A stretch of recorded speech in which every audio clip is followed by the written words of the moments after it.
everyone, welcome back. I'm Di, and today I am starting another reading vlog. So I think this one is going to be the Monochrome Manga Club selections and end of month reads. So no real theme for this particular vlog, but I have finished several things before I came to sit down and film this video for you. So you will notice that I do have a little bit of a new filming area. I decided that I really wanted to not film my YouTube videos where I do my day-to-day work as well. Every time I sat down to film a video, it kind of felt like I was working again, and I really don't want YouTube to feel like a job, because it's not a job for me. I don't get paid at all. It's a way for me to like just make some friends, talk with friends I've already made friends with, and share my thoughts on things. And so I wanted another area where I could sit down and film, and so background's a little bit different, but I am right next to a bookshelf right here. And so yeah, I have quite a few things to talk to you about today, because like I said, I have finished quite a few reads already. So let's get into it. Like I said, this is going to be the Monochrome Manga Club selections and end of month reads. So we'll start off with the Monochrome Manga Club selections. So the Monochrome Manga Club meeting was a few days ago, and it was really fun. It was smaller than it usually was, but still enjoyed the meeting nonetheless. So for the month of August, our selections were Magus of the Library, Volume 1 by Mitsu Izumi. This one is published by Kodansha, rated teen. And Volume 1 of Senpai is an Otokonoko, My Cross-Dressing Classmate. This one is by Palm, also published by Kodansha, rated teen. So I've just filmed my Monochrome Manga Club series first impressions video on these two selections, so I won't be telling you my full thoughts on them, but I will tell you I enjoyed both of these and I gave them both 4 stars, and I will be continuing with both series. Then as far as our series reads, those are what I will share my thoughts with you here on. So we'll start off with Tokyo Revengers, reread volumes 21 and 22. This one is by Ken Wakui, published by 7 Seas, rated older teen. So the series is about a guy named Takemichi, who we meet at the beginning of the series, and he's in his mid-20s. He's watching a news broadcast where he learns that his middle school girlfriend was murdered by a gang that he used to know way back when. And so through a twist of events, he ends up being able to travel back in time, and when he realizes that he's able to do this, he decides that he's going to try to change things in the past so that his middle school girlfriend does not get murdered in the future. So we kind of follow him time jumping, making changes in the past, and seeing what the outcome of the changes that he made become in the future. I really have been enjoying this series. There is something that happens with the character here on the cover in this one, and I particularly don't care for this character very much, and something happens with him and I audibly let out a chuckle. That probably makes me a really bad person. If you've read this series and this volume and you know what happens, yes, I did immediately let a chuckle out when that happened, and kind of felt bad afterwards, but I could kind of see it also coming from a mile away, so it was a little bit anticlimactic. But in any case, this one definitely was interesting, kind of satisfying, but you know, the series is not done yet, and so there are still things that are kind of not the way that Takemichi wants them to be. And so I'm really, really looking forward to the next volume. I've been told that things happen in the next volume, and I'm really looking forward to it. I'm a little bit scared though, because this volume kind of left off on a bad place with a character that I've been really enjoying. And so I'm looking forward to seeing what happens with that next. But yes, really, really enjoying the series. So glad that I finally was convinced to pick it up, because I've heard so many people talk about how much they love this series. And I really did not think it was going to be one for me, but I have been enjoying it immensely, and I'm looking forward to the next one. So I gave this one 4 stars. Really, really enjoyable. Again, I just can't give it 5 stars because there is so much fighting that happens, and then there's death and murder, and yes, I definitely am connected to a lot of the characters in the series, though, a lot more than I thought I'd be, and I'm like really like kind of on the edge of my seat, trying to kind of like hope and pray that they're still okay by the end of all of this. I've already kind of like imagined a couple of different scenarios of how this could end, and none of them look good. So I'm hoping that I'm completely wrong on all of my thoughts for how where this series is going to end up. But yes, I'm really, really enjoying that one. And it's such a good talk with the Monochrome Manga Club members, because as I mentioned before, everybody has already experienced this series. It's just my daughter and I who are in the dark. And so kind of talking about the things with them, they're so passionate about this series. It just makes for a really, really interesting conversation. And so, yes, really enjoying that one. Looking forward to the next one. And then we read volumes 28, 29, and 30 of Haikyu by Haruichi Furudate. So this one is about a boys volleyball club, a high school volleyball club. And many years ago, they were kind of like at the top of their game. And throughout the years, they've kind of fallen down the ranks. Well, this year, they've got a batch of really promising incoming freshmen, and they're making their bid to try to get back up to the top. And so we follow them through all of the practices and all of that stuff, match after match after match. And it's just such a satisfying series. Lots of action, lots of heart. I'm very connected to all of these characters. Lots of characters from other teams, not even the team that is like the main focus of this series, but other teams that we see them play and form relationships with throughout this series.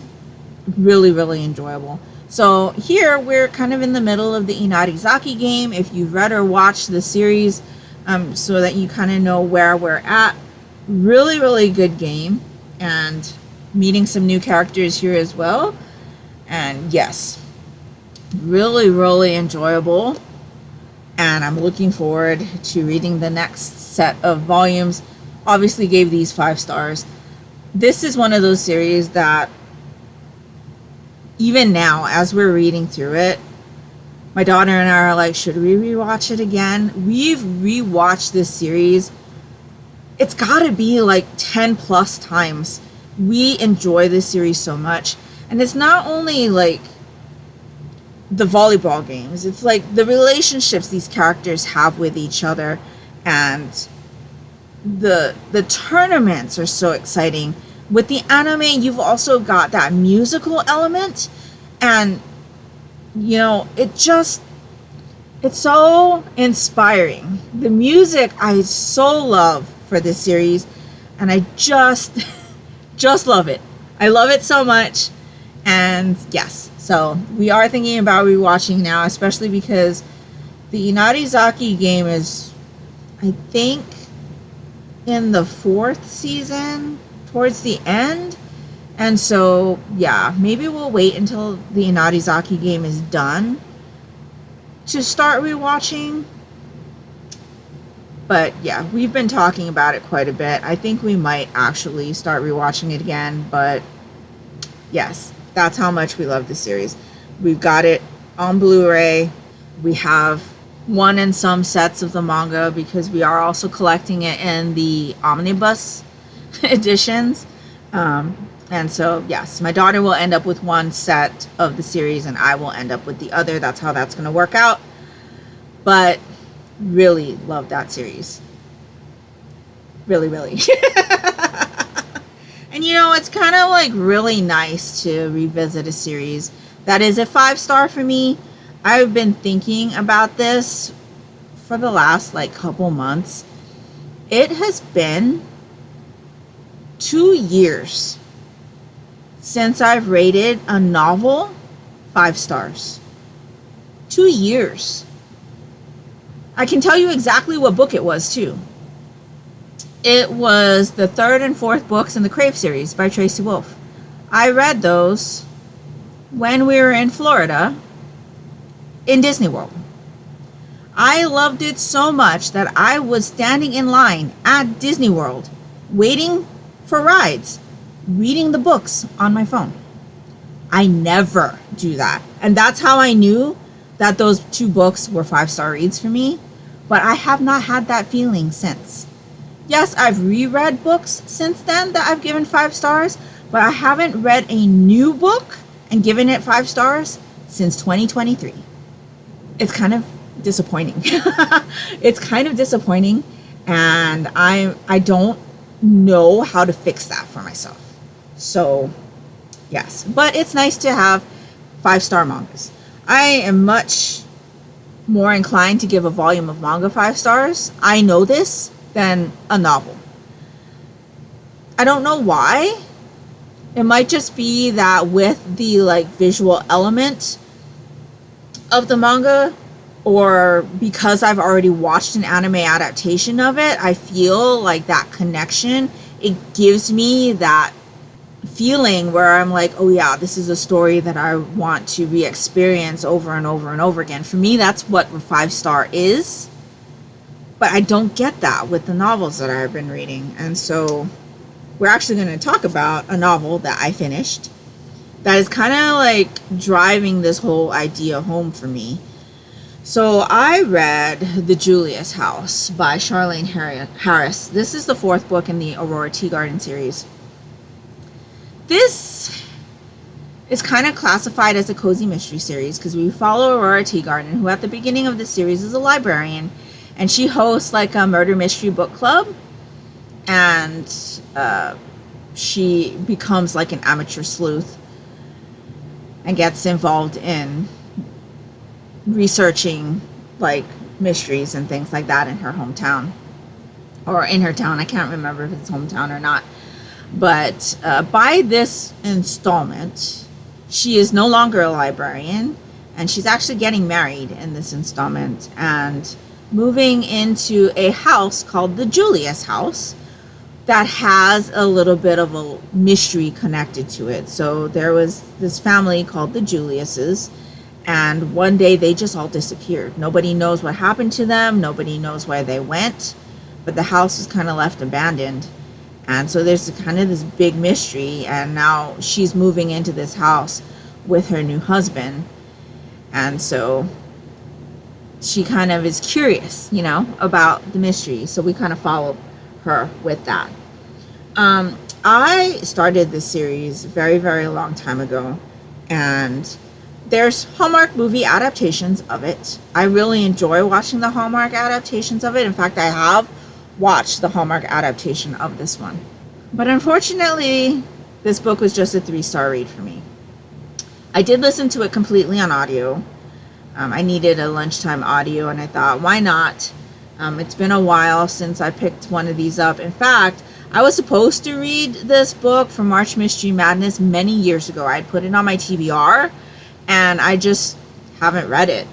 And so I thought, you know, now's the time, especially when I'm in this, like, clear the shelves, you know, kind of curate my collection kind of mentality, and also wanting to read series that I'm in the middle of and try to complete them if I'm still so inclined to do so. And so this was a perfect like selection for that. So I listened to the audiobook, and the narration just wasn't great. In fact, There are several scenes in this book where Ro gets into an argument with her husband, and it almost comes off like she's a whiny brat. So I didn't enjoy that. There is an age gap between her and her husband, so that also kind of made it really weird. Also, because Ro's getting married in this one, there's a lot of talk about her sex life and how she thought like she had good sex before, but oh my god, it's so amazing with her husband. And I don't need to know that. Like, this was supposed to be a cozy mystery. Cozy mysteries are usually free from that kind of stuff. If there is stuff like that, it's not talked about in great detail or anything like that. Not that it was talked about in great detail here, but they don't normally talk about, like, if the sex is good, how many times they have sex. You know, sex is brought up quite a few times in here, like 5 or 6. Not necessarily that they were having sex, but she's talking about sex. And it's just like, why? Were you just trying to fill pages here? I don't understand. And that's normally not a thing that's included, like I said, in cozy mysteries. So, yeah. 3 stars. Which, for me, just means it was an okay read. It wasn't bad, but it wasn't great. It was just middle of the road. And so I went kind of back and looked to see what I rated the 3 previous installments that I had read before, and all of them were 3 stars as well. So now I'm thinking, is it something that I should be continuing to read if they're just 3-star books for me? I know there are a few people that I've watched on BookTube that will stop reading a book. They'll DNF it if they think it's just going to be a 3-star read, because you shouldn't just be reading okay books. I don't know if I agree with that, but at the same time, I'm looking at this, right? And I'm thinking, is this worth my time to read through completion? I mean, they are short. The audiobook went by really fast. But did I really enjoy my time listening to it? Not really. So, I don't know. I think I am going to read the next one. I do have several of them. I bought them at the used bookstore. You can kind of see here. This is a label from Shirakia, which was a store in Hawaii that is no longer in existence there, but there used to be a book off in the Shirakia in Ala Moana Center. And I had bought this one when I was home in Hawaii on vacation one time visiting, and I had found this one at the Shirakia there. I found a few there actually, so it only cost me $1. But that's kind of how I've collected all of these, was book off. And so they didn't cost me a lot of money, but I don't know. I mean, they look so cute. I really like all of the covers on this series, but the stories inside are just kind of middle of the road for me. So I don't know. Like, I've also started the Suki Stackhouse series by Charlaine Harris, which is probably, you know, her most popular series, which is a vampire kind of mystery series. And I don't think I want to complete that one either. I don't know what's wrong with me. Like, I thought these series were going to be something that I was going to really enjoy, and I'm just finding them to be okay reads. They're not bad, but I'm just like, do I spend my time reading through a series that's just okay? She has another series that's called like Shakespeare's something. All of the books have Shakespeare's something. And there's a is that the Harper Connolly series? I can't remember, but the Harper Connolly series is the one that is more about like paranormal like happenings. And I read the first one of that one, and I actually really enjoyed that one. Of the 3 series that I've read from Charlaine Harris, that one's probably the one that I enjoyed the most so far. So I don't know. Like, what would you do? If you're reading a series and all of the books are 3 stars, do you stop reading that series or do you continue? let me know what you think. But yeah, 3 stars. I'm probably going to read one more, and what I'll probably do is try to read it physically and see if that reading experience makes any difference for me. Like if I feel like the story has gotten better by not listening to it. I will continue to watch the movies on Hallmark because I do enjoy those, and it's a nice way to spend an hour and a half or so. But this took me a couple of days to read, a few days, and it was just okay. So yeah, I'm kind of like, I don't know, it's kind of put me in a kind of meh kind of mood. I feel meh about reading at the moment, and it's kind of bringing me down, if I'm honest. Plus it's hot, right? It's 97 degrees right now. I hate the heat, and heat in general just makes me not feel good. I just get really like sick when it's hot, and so maybe that's also affecting my reading, but I don't think that's why this one was 3 stars for me. I definitely was able to finish it. It was enjoyable enough to finish, but at the end I was just kind of like, okay. You know, I wasn't like, oh my gosh, like I still feel like my thoughts on this border more on the rant side than the positive side. So yeah, in any case, I have started another book, and so yesterday I started 39 Clues, book 1. This is The Maze of Bones. Yes, I did start another series. But I had found a set of 11 of these at my local library in their like Friends of the Library bookstore section for $1 a piece.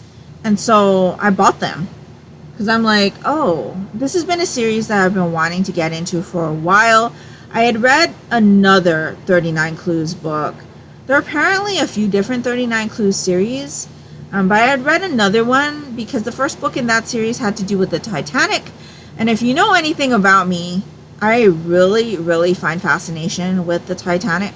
I watch the movie every year. I watch all of the documentaries that I can find. And I really enjoy reading fiction that's set on the Titanic. So that one was set on the Titanic, and so I read that one. But I always wanted to read like the main series. And so this is the first series, I think. And the first book is written by Riordan. So I thought, you know what? I really enjoy Rick Riordan's writing, and so let me go ahead and dive into this one. So this one actually has a real life game that you could also play, but in this book we're following 2 like grandchildren. They have just recently found out that their grandmother have passed away, and they're part of this family called the Cahills, and this family is huge. Like there's all different branches of Cahills, and there are branches that don't get along with each other, and so they're all congregating for the grandmother's funeral, and certain ones of the Cahills were invited to the reading of the will, and that includes our 2 characters in this book. And basically at the reading of the will, they're told they can either walk away with $1 million or they can give up their $1 million and go on a quest for the source of the family's power.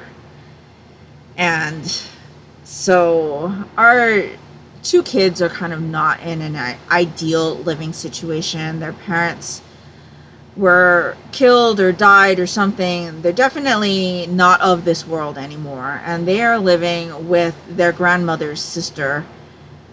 For whatever reason, their grandmother wouldn't take them in, but the grandmother's sister did, and she's not very nice to them. They kind of are poor. They get looked down on by a lot of other people in their family because of their living situation. And so they decide to go ahead and go on this quest to kind of free themselves from the situation that they're in. And so that's kind of where I'm at right now. Something has happened to them at the moment, on their beginning of their quest, and that's kind of where I'm at. So I've read about this much. I'm on chapter 6. I am listening to it on audiobook, but I may decide to try to combo read it. It's a middle grade. It's very easy to listen to, and like I said, it's written by Riordan, so it's very entertaining. I'm enjoying it a lot, and I'm looking forward to seeing where this quest goes.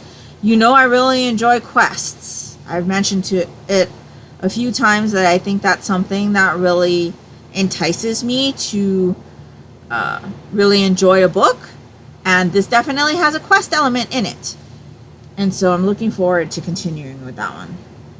So that's where I am with that. Hopefully that's more than a 3-star read for me. And then I decided to continue with my Series TBRathon and go for the Animal Companion prompt and read volume 2 of Penguin and House. So this one is by Akiho Ieda. This one is published by Kodansha, rated all ages 8+. So you can see there is a cute, cuddly penguin here on the cover with a plate of pancakes. So this is basically a slice of life story where we follow this penguin and his keeper. And his keeper is a college boy who really gets on my nerves.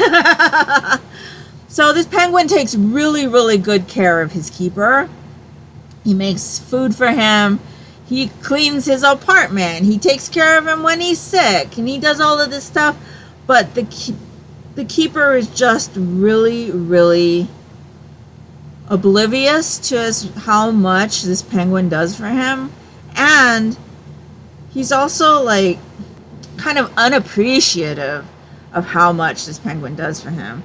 So yeah, that's kind of a downer for me with this series. It says it's an adorable slice of life with pancakes and laughter galore, but I would say there's definitely pancakes, definitely slice of life. I haven't laughed while I've been reading this. I think part of the funny parts of this series is supposed to be how this penguin does so much, but the owner kind of overlooks stuff like that. So, like, for example, I'll give you an example of something that happens in here. Or I think it's happened also in the first installment, where the penguin makes his owner food. So, like, there's these fluffy Japanese pancakes here, right? Penguin goes through all of the trouble to make these delectable items for his keeper, and the keeper ends up not having time to eat it because he's late for class. And it's just like, doesn't even say thank you, no nothing, no acknowledgement of all of the hard work, nothing. Just runs out. And I'm just like, that's supposed to be funny? Because it's not funny to me. So I love this penguin. He's so cute and adorable. But yeah, I do think this is just going to be a 3-star for me. The first one we read for the Manga Club, I think I also gave that one 3 stars. I was just really frustrated with the owner and how he acts with the penguin. And the penguin goes through so much to take care of his keeper. And so, yeah, it's okay. But I definitely want to, like, get this series read and finished because there's only 3 volumes. So if I can knock those out, I'll not only be able to finish another series, but I'll be able to get it done for the Series TBRathon. So those are what I'm currently reading right now. I don't know how much else I'll have to read before the end of the month, because we're in the last week of the month. If I finish this one, what I'm probably going to do, if I have a good feeling about it, is probably read the next one right away. Because, like I said, I have them, and quests always, like, entice me. And I think I just need to kind of go with that at the moment. But I'm really, really stumped as to what to do with my reading, because I can give a manga 5 stars, no problem. Like, I feel like I'm much more easygoing with my ratings when it comes to manga. I don't know why that is, but I'll give a manga a 5-star day in and day out, but I won't give that with novels. And obviously, like I said, I haven't given a novel 5 stars since 2023 that hasn't been a reread. So, I could never do one of those videos where it's like, we're reading until I get to 5 stars, because as you've seen, I could be reading for 2 years and not hit a 5-star. But do I attempt something like that where I'm like, okay, we're not stopping this video until I get to a 5-star, if I DNF everything I think is not going to be a 5-star? I could do that. But then what if I'm missing out on a good 4-star read? I haven't had many of those yet either. Almost every novel I've read recently have been 3 stars. So I don't know what's up with that. I really, really don't. And I'm going to go into next month in September with my Aurelia Magical Readathon. It's going to be my last semester for my Master of Elements degree. And so I don't know what I'm going to do after that, if I'm going to continue with the Aurelia Magical Readathon, because I have a problem with the prompts for that. I love participating in the Aurelia Magical Readathon, but the prompts always make me read stuff that I am just not interested in reading. And therefore, I get really slumpy, because I'm reading stuff that I don't want to read, but I have to read it. It's almost like I'm in school again, which makes sense for the theme of the readathon, right? You're at an academy. But I don't want to feel like I'm in school again. You know what I mean? I don't want to be reading stuff that I don't want to read. And so, yeah. I'm going to put up with it for the month of September, but I definitely have a fun theme that I really want to also try to incorporate, and I think I'm going to be able to make that work with some of my prompts. So that's real enlightening and exciting, and I'm looking forward to that, especially with it being my 10-year YouTube anniversary and my birthday month. So yeah. But what do you think I should do on my quest for my next 5-star read? I am stumped, and I would appreciate any recommendations you could give me, because I just don't know what to do. I've barely given any books like 4 stars recently. I tend to give a lot more 4 stars than 5 stars, but I feel like even 4-star reads have been evading me for a while. In the novels. I'm only talking about novels. Manga, I'm not having a problem. Manga, I'm definitely not having a problem. But I don't want to only read manga.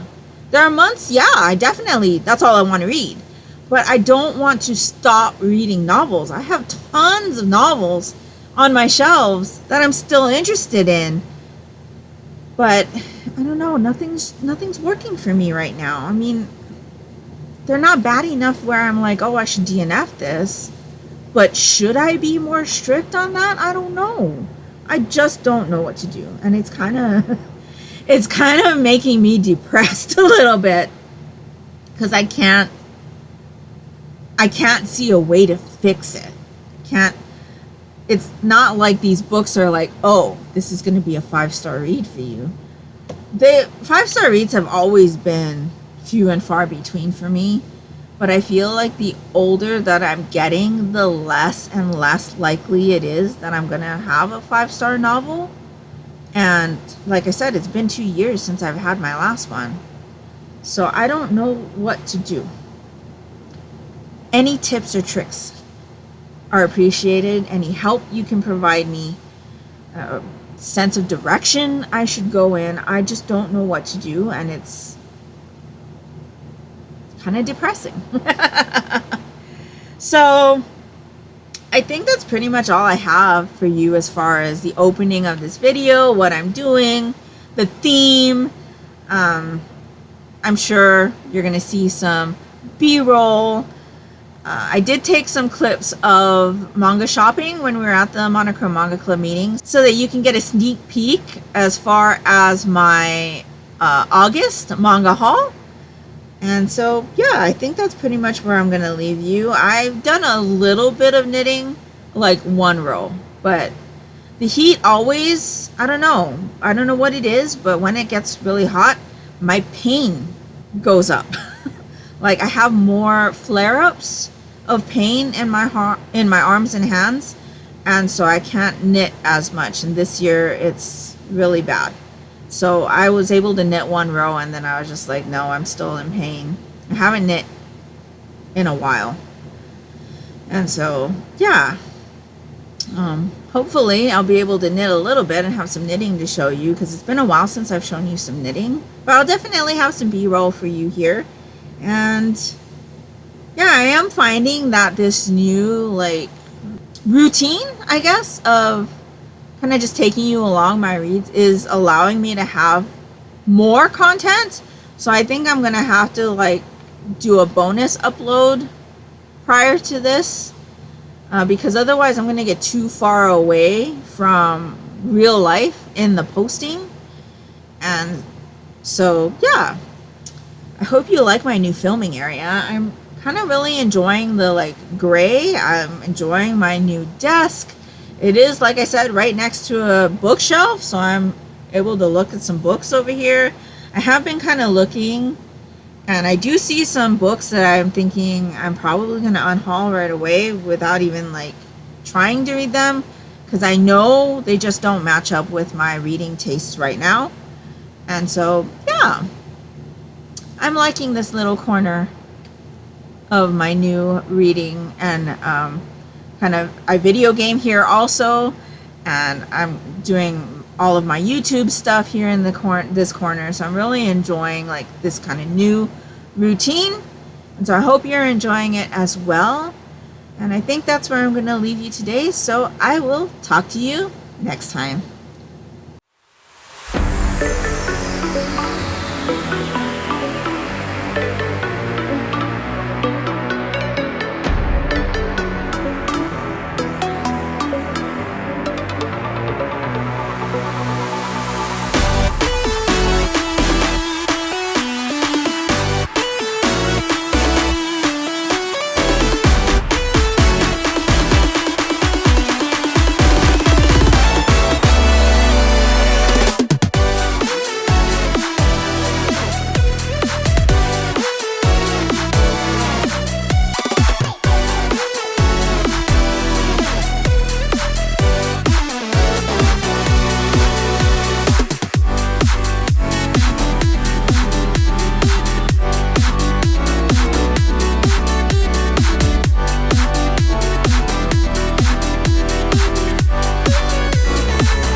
Hello. So it has been a bit. I've been very bad at updating this vlog, but I have read several things, and so I will talk to you about what I read since I talked to you last. I think before this clip you should have seen some arcade footage.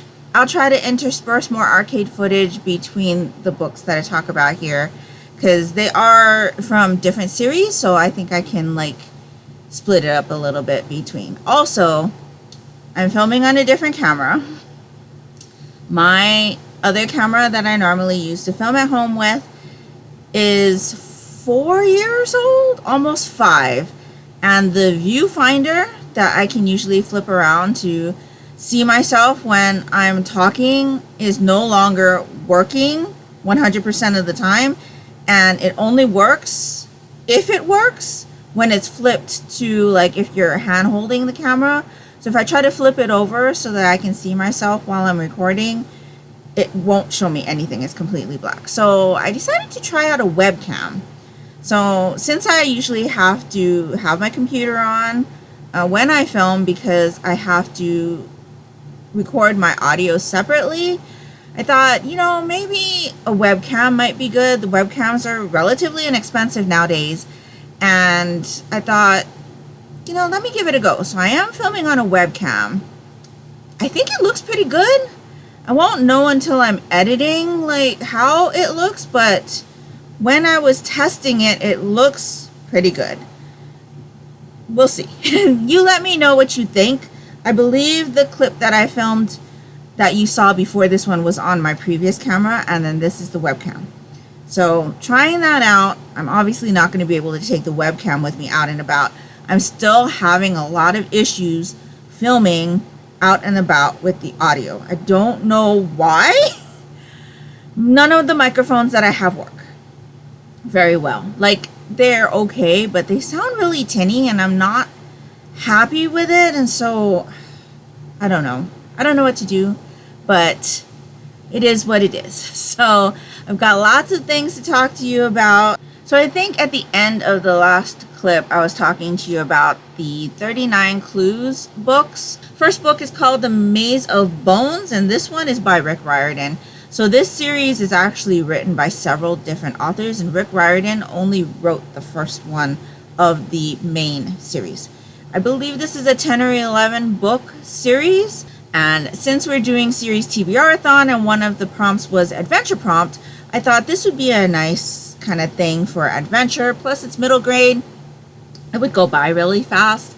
And so I started with this one. This one kind of gives you the layout of the land. So I listened to this one on audio. I borrowed a copy from Hoopla. My library's offering through Hoopla has all of the 39 Clues books, which is great. The audio book itself was okay. The narration is okay. It has little blips of like music and sound effects and things like that. So it does make it a little bit interesting, but it also makes it a little bit distracting. But I enjoyed this one. It was a good like middle grade kind of quest mystery type of story. And so yeah, it was a really easy read. I ended up giving it 3 stars. And so I decided to go ahead and start on the next one, because the next one has a musical connection. So I did go ahead and continue with 39 Clues, One False Note, which is book 2. This one is written by Gordon Korman. So this one follows some clues that have to do with Wolfgang Amadeus Mozart. And so I thought that was really interesting. The kids do travel around the world in the series, so you do get to see other places, and there's like some historical facts and things. However, some of the things that they said about Mozart aren't entirely true as far as what I know about Mozart. And so yeah, I did enjoy this one, but I do feel like with this series you have to kind of suspend your belief. Is that the term? Suspend your belief? Suspend your disbelief? I'm not sure how that term goes, but it's kind of not really believable that these kids would be able to do what they're doing. They don't seem really like clever or intelligent, but they do have little like gifts, I would say. Like like the brother has like this gift of kind of like a photographic memory, and he's able to recall things very well. And the sister is kind of, I guess you would call her clever, but she's more like book smart. She's read a lot. Her grandmother had this really vast library at her mansion, and so every time they'd go visit, she would be in the library reading and researching and just learning about things and the world and things like that. So you kind of got these two kids, and then they're, you know, kind of just making their way through. They do come up against other people in the family several times during the series, and those people in the family are just big buttheads. And so, yeah, I enjoyed this one. I'll definitely be continuing with the series, but for me, it was just a 3-star. I do want to see if maybe reading these physically might make a difference as to my reading experience. When I read the 39 Clues Double Crossed book, I did also listen to that one on audio, and I enjoyed that. I remember enjoying it a lot, but again, maybe it was because it had something to do with the Titanic. I'm not sure. And so, yes, I enjoyed these. We'll definitely be continuing. And I believe the 3rd book in that series is written by somebody else.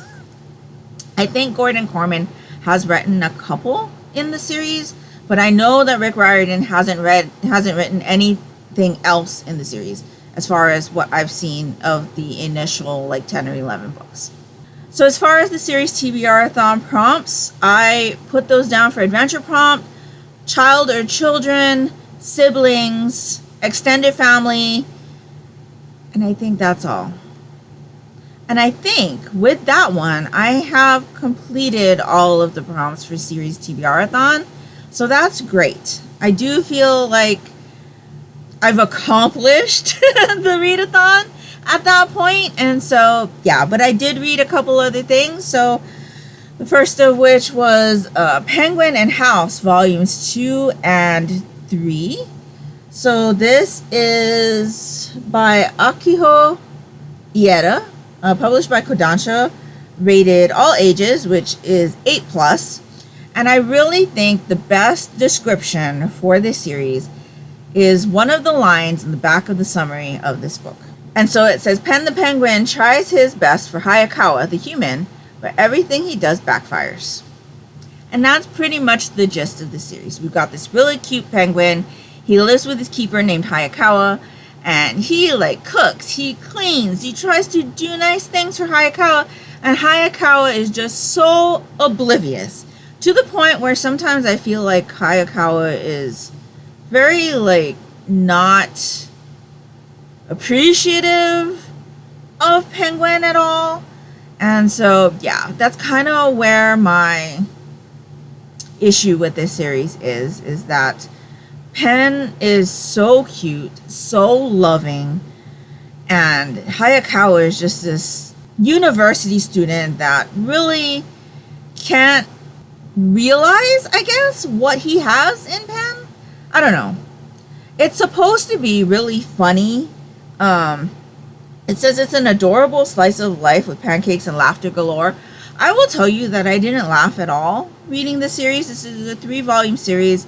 We read the first volume with the Monochrome Manga Club. In fact, I will link my series first impressions on the first volume here for you if you're interested in hearing what I initially thought with the first volume. But my thoughts on that pretty much carried through the rest of this series. And so I definitely wanted to finish this series and make sure that I finish the series, because there's only 3 volumes. And, you know, take another series off my TBR, especially because I started a new one in this video. And so, yeah. This series was okay. 3 stars all the way around.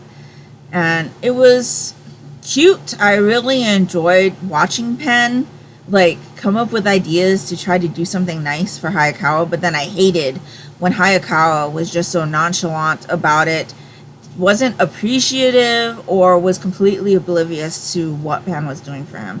And so yes, I did finish another series, and this one will be Animal Companion, and I think that's it. So, yeah.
And then the last things I read was Mission Yozakura Family, volumes 5 and 6. So these are by Hitsuji Gondaira, published by Viz, rated teen. So this is a series about a guy who's in high school. He lost his parents and his brother in a car accident, and he's the sole surviving member of that car accident. And he ends up joining his best friend's family. His best friend is a girl, and unbeknownst to him, his best friend is part of a family of spies. So the family is really large. She's got lots of siblings, but they're all spies. And so in order to protect not only himself, but his family, his new family, he ends up having to learn how to be a spy. And so we kind of watch him go through the training and then go on missions and things like that. It's really, really interesting. There's a little bit of hilarity thrown in as well. And I really do enjoy the series. I think we are finally past where I had read on the Shonen Jump app when I was first introduced to this series. And so I'm really, really enjoying this one. The art style is really nice. There's lots of cute things. I did start watching the anime a few months ago, just a few episodes here or there, but one of the episodes of the anime that I watched, and like I said, I only watched a few episodes. I don't think we'd be even this far, But one of the episodes contains some things that happened in volume 5 here. But yeah, really, really fun series. I enjoy the spy missions. Like I said, there's hijinks and hilarities going on in here as well. And so, yeah, enjoyed these, gave these 4 stars, and I'm looking forward to continuing with this one. And so this one would be for siblings, probably found family, because, well, I guess you wouldn't consider this found family because Tayo actually joins their family, so it's not like a found. And he's been best friends with this girl for a while.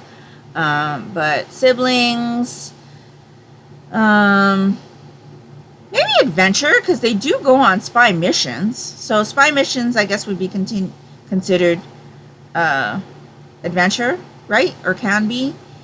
Maybe a couple goals. I do enjoy Tayo and Mutsumi's relationship and what they do for each other in this series. I think that's it, though. I think so. But like I said, I think I've completed all of the prompts for Series TBRathon, so that was great.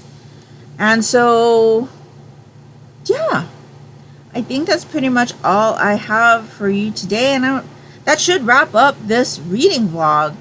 So this were my end of the month reads as well, so it is the end of the month. And I don't plan on reading anything else. And so I think that's where I'm going to wrap up this video today. Let me know down in the comments below if you've read any of the things that I read in this video, or are in any of the series that I read through this video, and what you thought of them. But please, no spoilers. And if nothing else, and you'd just like to let me know that you were here, if you could leave me a pet emoji or some kind of animal emoji down in the comments below, it would be greatly appreciated and would really help me out. And that will do it for me today. So I hope you're all doing great. I hope you're all safe and healthy. And until next time, take care and smile always. Bye.